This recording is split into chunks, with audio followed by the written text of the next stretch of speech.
Well, Bennett Kessler filed this story. Monday, a visiting judge denied a request from Sean Singleton to change custody and visitation orders regarding his and Angel Schott's 4-year-old son. Authorities had issued an Amber Alert last week alleging that Ms. Schott had abducted her own son. This was apparently based on a call from the father, Sean Singleton, who claimed Angel Schott was relocating. Schott's attorney, Rick Wood, has stated that there was no abduction and that Schott had followed the custody and visitation order in place regarding her son. He said she has sole physical custody of the boy and the right to unlimited travel. Now, Schott was arrested in Mineral County and transferred to Inyo County. Now, to the 2 charges of abduction and child endangerment, Schott entered not guilty pleas in an arraignment hearing. In a bail review hearing, the judge released Schott on her own recognizance. Now, in the custody matter in court on Monday, Ms. Schott was present along with many family members. Attorney Wood said the judge found insufficient evidence to issue an order changing custody and visitation and set the matter for further hearing next Thursday. Wood said that he believes Schott was wrongfully charged. We will get to the truth, Wood said. He pointed out that Mineral County is not filing charges. Wood said, quote, we offered that the child stay with his maternal grandmother, Shay Schott, subject to unlimited visitation by his mother, end quote. He must also stay within Inyo and Mono counties. The father has flown back to Florida and will participate in next week's hearing over the phone. Well, due to all of their concerns with the proposed expansion of the geothermal plant in Mammoth Lakes, the Mammoth Community Water District held a press conference on August 21st. That meeting took place the morning before the Long Valley Caldera workshop hosted by Ormat Technologies and Suite Z. And this was an opportunity for the press to speak with Mammoth Community Water District staff, 2 of its board members, and Mono County District 5 Supervisor Larry Johnston. Now, the filing of the lawsuit was in response to the Great Basin Air Pollution Control District Officer Ted Shady's certification and approval of the project's environmental impact report. Shady had previously stated that he would not approve the EIR until Mammoth Community Water District and Ormat came to an agreement on a monitoring and mitigation plan for the new geothermal wells. Mammoth Community Water District General Manager Patrick Hayes stated that the water district had, quote, no other options, end quote, other than to file the suit once the documents were certified. Now, the petition that was filed by Mammoth Community Water District alleges that there is, quote, a credible lack of evidence to support the conclusion that there will be no adverse impacts to Mammoth's groundwater resources and that there is no hydrological connectivity between the groundwater aquifer and the underlying geothermal system, end quote.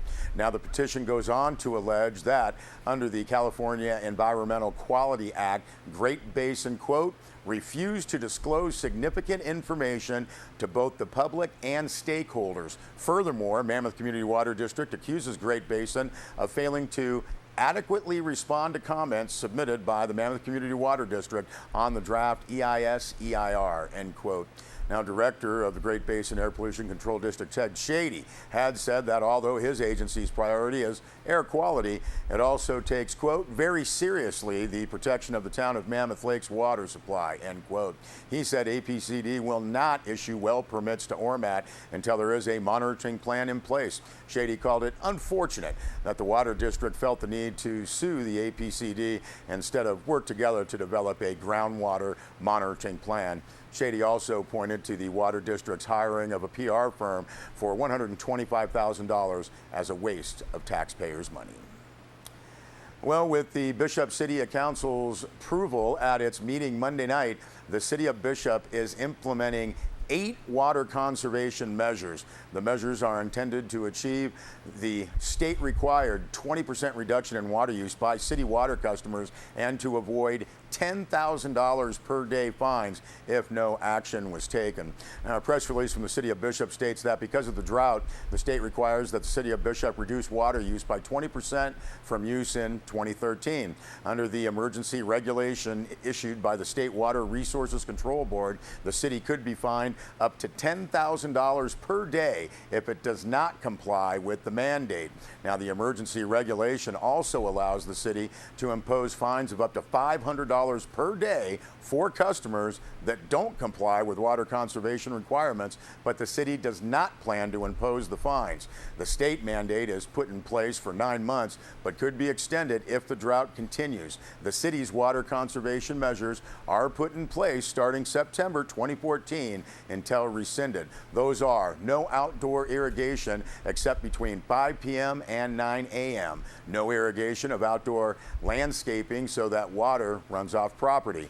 No washing vehicles unless the hose is fitted with a shut-off nozzle. No washing driveways, sidewalks, and parking areas. No decorative water features unless there is recirculation. No water waste caused by easily correctable leaks, breaks, or malfunctions. No use of potable water for construction purposes, and no hydrant flushing except when required for public health and safety. Now, the press release states the city may allow exceptions to some of these measures in some cases. The city has a standing water conservation incentive program that is available to help its water customers save water. Now, that program provides free hose nozzles, hose timers, and irrigation system timers, and provides rebates for some sprinkler systems and water conserving appliances. Now, the devices are available at the City of Bishop Public Works office while supplies last. Rebates are also available for installing water-saving sprinkler systems and for eligible water-saving upgrades to clothes, washers, dishwashers, and toilets to modern water-conserving models. More information and applications are available from the City of Bishop website or from the City of Bishop Public Works. And that press release does state that saving water saves money, reduces water rates, protects groundwater, and is the right thing to do, and is now required by the state starting in September in Bishop. And again, contact the City of Bishop Department of Public Works, 760-873-8458 for more information on water conservation and the city's water system. Well, Bennett Kessler filed this story after some reported pressure from the Mammoth Lakes Town Council. Town manager Dan Holler has moved ahead with recruitment of a new police chief.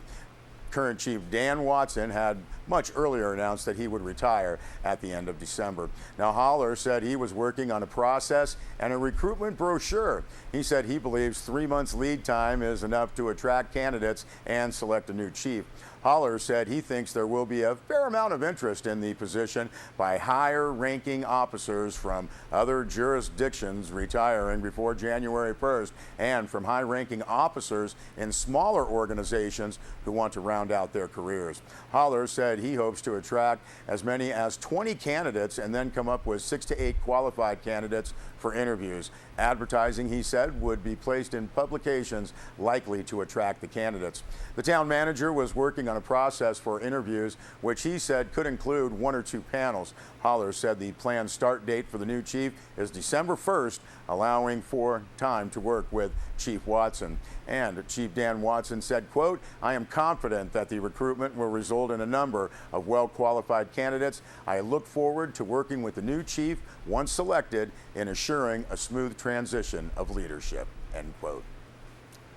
Well, the California Highway Patrol is preparing for its annual Labor Day maximum enforcement period. That's going to begin 6 p.m. Friday, continue through 11:59 p.m. Monday. The Labor Day maximum enforcement period also coincides with the ongoing National Drunk Driving Enforcement Crackdown, Drive Sober or Get Pulled Over. If your Labor Day celebration involves alcohol, a press release from the CHP says ensure those plans also include a designated driver. Last year, CHP officers made more than 1,200 arrests for driving under the influence, and the press release states, be smart, don't drink and drive, and make sure there's a designated driver. We'll be back with more news.